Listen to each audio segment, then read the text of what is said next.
जिंदगी कांटों का सफर है, हौसला इसकी पहचान। रास्ते पर तो सभी चलते हैं, पर जो रास्ते बनाए वही है।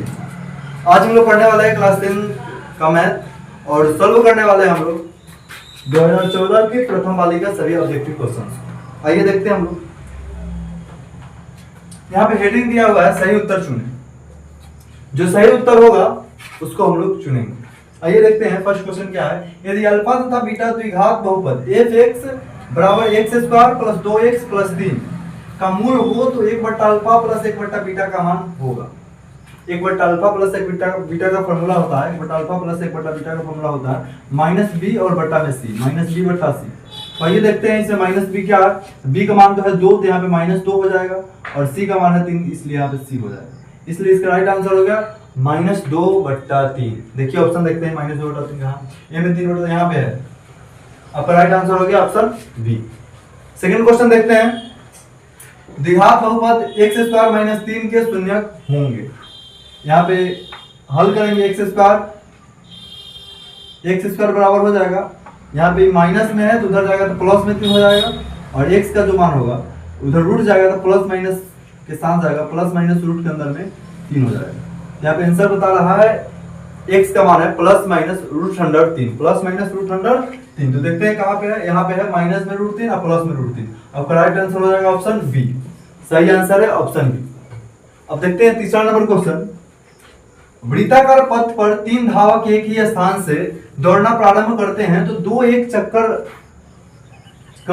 एक चक्कर लगाने में क्रमशः 3 घंटे, 4 घंटे तथा 8 घंटे समय लगता है। तीनों को प्रस्थान बिंदु पर पुनः मिलने में लगा समय होगा। इस तरह का जब भी प्रश्न दे कि तीनों एक ही बिंदु पर कब मिलेंगे तो लघुत्तम निकालते हैं। आइए देखते हैं। यहाँ पे दिया 3 घंटे, 4 घंटे, 8 घंटे। इसके यदि लघुत्तम निकालेंगे तो 4 और 8 का लघुत्तम 8 होता है, 4 और 8 का लघुत्तम 8 होता है और यहाँ पे 3 हो गया और 3 8 का लघुत्तम 24 होगा, 3 8 24 होता है, इसलिए यहाँ पे हो जाएगा 24 घंटे। इसका राइट आंसर हो गया ऑप्शन बी। 3 घंटे, 4 घंटे और 8 घंटे का लघुत्तम निकालने हैं तो 24 घंटे आया। लघुत्तम आता होगा तो क्वेश्चन बन जाएगा। आइए आगे देखते हैं। 2,3,0,3,2,6 का बहुलक होगा। इसमें जो ज्यादा बार होगा वही बहुलक होगा। आइए देखते हैं ज्यादा बार क्या है।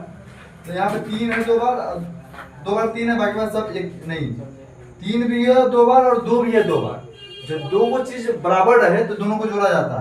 तो 2 और 3 को जोड़ेंगे तो 2 3 5 हो जाएगा और 5 का आधा करेंगे तो 2.5 होगा। 2.5 को लिखते हैं 2.5, 5 हो जाएगा जोड़ेंगे तो यहाँ पे 2 भी 2 बार है तो 2 लिखेंगे और प्लस में लिखेंगे 3 और बट्टा में लिखेंगे 2।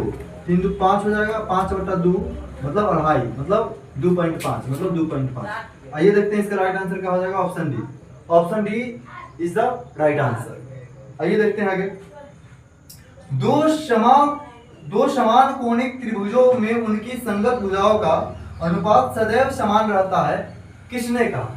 तो भाई ये थेल्स जी ने कहे थे। पाइथागोरस प्रमेय में होता है कि दो बड़ी भुजाओं का स्क्वायर एक बड़ी भुजाओं के स्क्वायर के बराबर होता है। जैसे कर्ण स्क्वायर बराबर लंब स्क्वायर जो आधार स्क्वायर, ये पाइथागोरस प्रमेय। लेकिन थेल्स प्रमेय क्या है? थेल्स क्या बोले थे? दो समान कोणिक त्रिभुजों में उनकी संगत भुजाओं का अनुपात सदैव समान रहता है, किसने कहा था? तो भाई ये थेल्स साहब ने कहे थे कि दो समान कोणिक त्रिभुजों में उनकी संगत भुजाओं का अनुपात सदैव समान रहता है, थेल्स ने कहा था। आइए देखते हैं। बिंदुओं ए 4,5 तथा बी 6,5 को मिलाने वाले रेखा का मध्य बिंदु है। मिलाने वाला रेखा को बोलेगा तो देखो भाई ये है x1, ये है y1, ये है x2 और ये है y2। मध्य बिंदु निकालने का सूत्र होता है, मध्य बिंदु निकालने का सूत्र x1 + x2 बट्टा में 2 y1 प्लस y2 और बट्टा में 2। इस तरह से रहेगा तो निकल जाएगा y का मान। तो यदि जोड़ते हैं x1 का तो x1 का मान है 4 और 6 हो जाएगा 10/2 और यहाँ पे हो गया y1 और y2 5 5 10 और बट्टा में 2। काटेंगे तो यहाँ पर भी 5 आएगा और 10 के बराबर में भी यहाँ पर भी 5 आएगा। मतलब इसका राइट आंसर आ गया 5 और 5। इसका राइट आंसर होगा 5,5। बस बहुत आसान है। इसमें का पहला और इसमें का पहला जोड़ के 2 से भाग दे दिए हैं, 10 में 2 से भाग दिए हैं तो 5 आया, फिर इसको जोड़ के दिए हैं तो 5 आ गया है।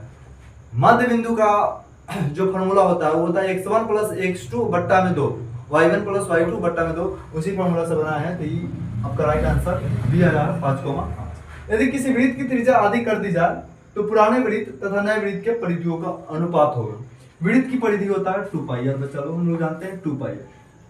अब बोल रहा है नए वृत्त को आधा कर दिया जाए परिधि त्रिज्या को, तो इसका हो जाएगा 2 पाई आर, 2 पाई आर और बट्टा में हो जाएगा 2, 2 से 2 कट जाएगा, पाई आर से पाई आर कटेगा, ऊपर में बचेगा 2 और नीचे में बचेगा 1। तो 2 और बट्टा का मतलब अनुपात होता है और 1 है तो 1 लिख देंगे, 2 अनुपात 1 होगा। वृत्त की परिधि 2 पाई आर होता है, वृत्त का क्षेत्रफल होता है पाई आर स्क्वायर। तो ये यहाँ पे देखते हैं 2 अनुपात 1 कहाँ आंसर है, तो ऑप्शन नंबर बी आपका राइट आंसर हो गया, ऑप्शन बी सही हो गया। आइए देखते हैं, किसी घटना की प्रायिकता नहीं होता, किसी घटना की प्रायिकता नहीं होता है तो किसी घटना की प्रायिकता माइनस में कभी भी नहीं होता, तो ये नहीं होगा। किसी घटना का प्रायिकता माइनस में नहीं होता, इसलिए आपका राइट आंसर हो जाएगा ऑप्शन बी। देखिए दो रूट cos थीटा बराबर दिया है 1, तो यहाँ पे निकालेंगे रूट 2 गुना में उधर जाएगा तो भाग में होगा, और भाग का मतलब होता है बट्टा, तो 1 बट्टा हो जाएगा रूट 2, 1 बट्टा रूट 2। अब देखते हैं cos में रूट 1 बट्टा रूट 2 किसका मान होता है, तो cos 45 डिग्री का मान होता है 1 बट्टा रूट 2, इसलिए आपका राइट आंसर हो जाएगा 45 डिग्री, राइट आंसर हो जाएगा 45 डिग्री। 1 प्लस कॉट स्क्वायर है या बट्टा में 1 प्लस tan स्क्वायर है बराबर होता है। जब पर भी इस तरह का क्वेश्चन दे तो यहाँ पे हो जाएगा 1 प्लस कॉट स्क्वायर दिया है, ऊपर में कॉट स्क्वायर है, इसका राइट आंसर हो जाएगा कॉट स्क्वायर ए, राइट आंसर हो जाएगा कॉट स्क्वायर ए। यदि दिया रहता है ऊपर में 1 प्लस tan स्क्वायर है, बट्टा में 1 प्लस कॉट स्क्वायर है, इसका राइट आंसर होता है tan स्क्वायर। जो कुछ नहीं समझ में आया होगा कमेंट जरूर कीजिएगा और कमेंट करके जरूर बताइएगा कि वीडियो कैसा लगा। जो भी क्वालिटी स्टेट एंड एक्शन जो भी चाहिए जरूर करिएगा। आखिर में बस इतना ही कहेंगे कि हिम्मत ना हार, कभी हौसला रख अपनी मेहनत पर, यह कामयाबी की शिखर भले ही थोड़ी ऊंची है, अगर जज्बा है पहुंचने का तो मिलेगा हर कीमत। सपना जरूर साकार होगा, मैथ में 100 में 100 जय श्री राम जय। तो आज हम लोग 10 क्वेश्चन देखे हैं और जो बच गया प्रथम वाली था 2014 का प्रथम वाली था, अगले वीडियो हम लोग जानेंगे 2014 का द्वितीय पाली। और इसी तरह से पढ़ते रहिए, हंसते रहिए, मुस्कुराते रहिए, और एक सब्जेक्ट नहीं आप लोग खुद से अपना मैट्रिक बिहार बोर्ड 2026 के लिए 6 सब्जेक्ट का तैयारी करते रहिए। जय श्री राम। और लास्ट में क्वेश्चन है आप लोगों से कि वृत्त का क्षेत्रफल क्या होता है, वृत्त का परिधि क्या होता है, cos 45 डिग्री का मान क्या होता है, ये सब यदि क्वेश्चन आप जानते हैं